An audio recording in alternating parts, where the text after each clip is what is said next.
So what is e-commerce? E-commerce can simply be defined as the buying and selling of goods and services online. It is one of the fastest growing industries and has been termed as the future of business. Now, you have contributed or participated in an e-commerce activity one way or the other. So if you've bought products or services online or sold the same, then you have contributed to an e-commerce service.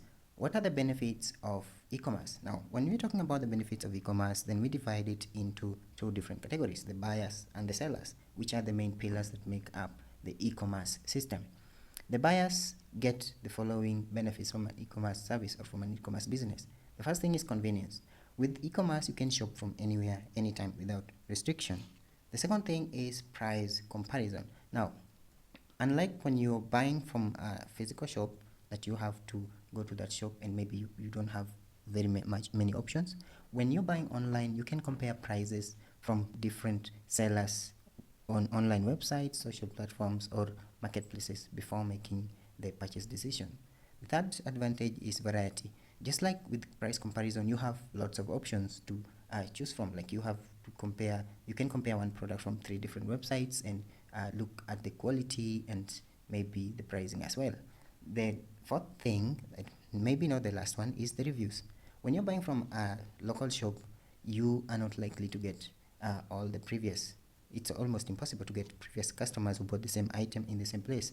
But with the online platforms or through e-commerce, you can get customer reviews. These are experiences of previous customers, what they say about the item that they already bought. These things can help you make your buying decision. What do sellers get through e-commerce? If you are a seller or you're a person who intends to start an e-commerce business, then you have three main that we've listed here and many other advantages. The first one is a wide reach or a wide audience. When you have a local shop, you are limited to a specific number of visitors. When you have an e-commerce website or an e-commerce business, then you have a wide reach. It means you have access to buyers or potential buyers from all over the world. That is an advantage, something that you can really leverage on, that can help you grow your business. The second advantage as a seller is the cost effectiveness. When you have a physical shop, you have to worry about some extra expenses like space, you have to worry about many employees. When you have an e-commerce business, that becomes a bit reduced because now you only have to worry about building a website and employing maybe 2 people. If you have that knowledge, you can manage a website. Depends on the amount of work that you need done or that your website requires. This helps you lower your expenses for physical storefronts. The third thing is easy connection with the customer.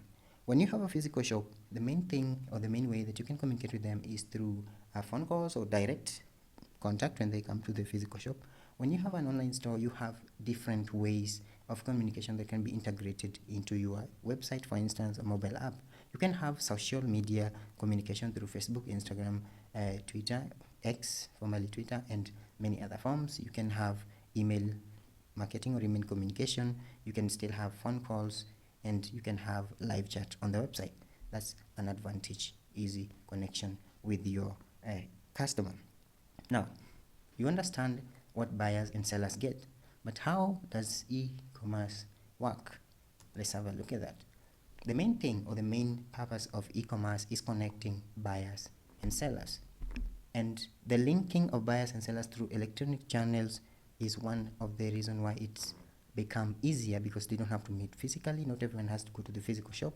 They just have to have an internet connection, visit these websites, and get access to these services or products without having direct contact.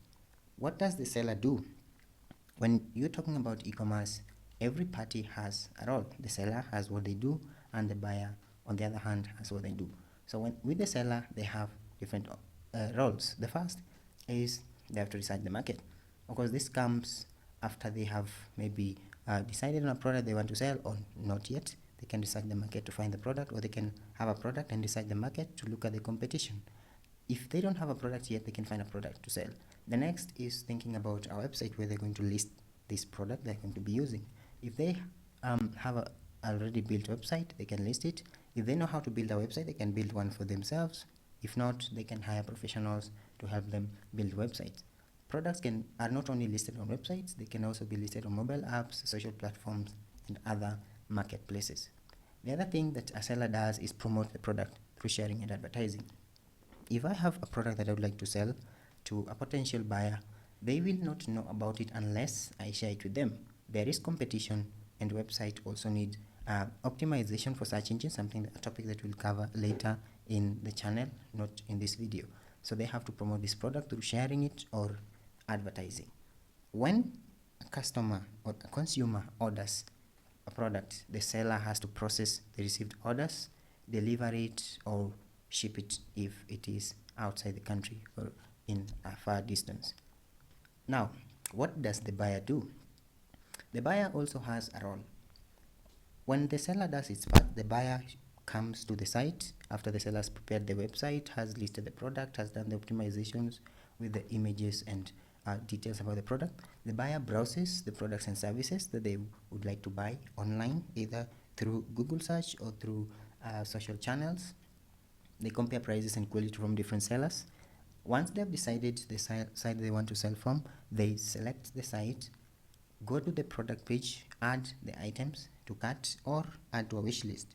Now, a wish list is like a way that a buyer can save a product or a service for later purchase if they're not prepared to buy at that point. If they're prepared, then they proceed to check out and enter the details that are needed: name, address, phone, email address, then pay for the order.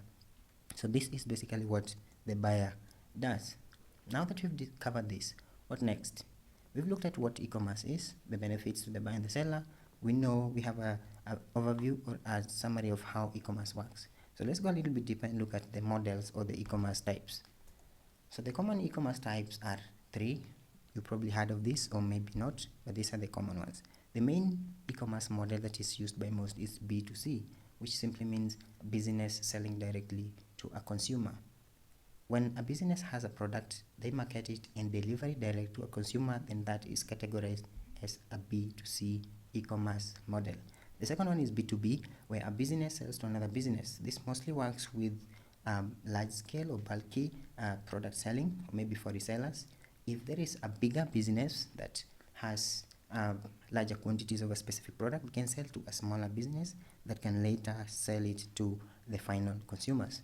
The third e-commerce business model is C2C, which stands for consumer to consumer. Now, there are platforms that allow consumers to sell directly to other consumers. One of those is eBay. Now, this can happen for used products or new products that are no longer needed, where a consumer decides to list that product and resell it, or buy it and resell it to another consumer and make some little profit. Now, what is the impact of e-commerce, or what has been the impact of e-commerce? The main positive thing or the biggest advantage of e-commerce is that it is not limited by borders. If you're selling it at a physical shop, you are confined to sell within specific borders or even just a small locality or a region. But when you're doing e-commerce, you are not limited by borders. It means you can sell to everyone, everywhere, as long as you follow the provided legal conditions for the countries or locations where you'd like to sell to. The other advantage of this, or the other positive impact, is that anyone can sell from any location. Different types of businesses and services providers can participate in the e-commerce field freely. You can set up a shop in a country thousands of kilometers away and sell it to anybody, anywhere. So anyone from any location can set up an e-commerce business or service freely. Now, there is the most interesting part, the reason why e-commerce is interesting: the growth statistics. Now, this is something that is best if you just do it individually on your own. Now, go to your browser and type e-commerce growth statistics. When you search this from Google or whichever search engine you're using, you can find the straight information, and you'll notice that the e-commerce growth has had an upward trend from the year 2021. So from this first line, we see that in 2021 there was the total revenue from e-commerce activities totaled $5.2 trillion. In this year 2023, it is predicted that at the end of the year it will have risen to $6.3 trillion, and by 2026 it will be at $8.1 trillion. To get more information on this, visit websites like Forbes Advisor, where you'll get more information. For example, here we have just simple summaries. E-commerce sales are expected to grow by 10.4% in 2023. We are nearing the end of the year, and we can confirm that that's something that has already happened. The global e-commerce market will total 6.3 trillion by the end of this year, and by 2026 it will total 8.1 trillion. So we can't cover everything that we have on the content on this page. You can take your time and do further research on the e-commerce statistics and predicted growths, and if there is any negative thing about it as well, you can do further research on that. Now that we have covered almost the basic parts, what can you pick from this? What are the key takeaways from this entire e-commerce overview that we've looked at? The first thing is that e-commerce is an electronic business model. It involves the buying and selling of goods and services, links the buyer and the seller, helping the seller reach a wider audience, and the buyer shop a variety of products and services anywhere, anytime, just from the tap of a button on their phone or their personal computer. E-commerce has no border limits. It means you can sell to people outside your country. It is one of the fastest growing industries. And if you intend to venture into e-commerce, it is a field that is worth trying.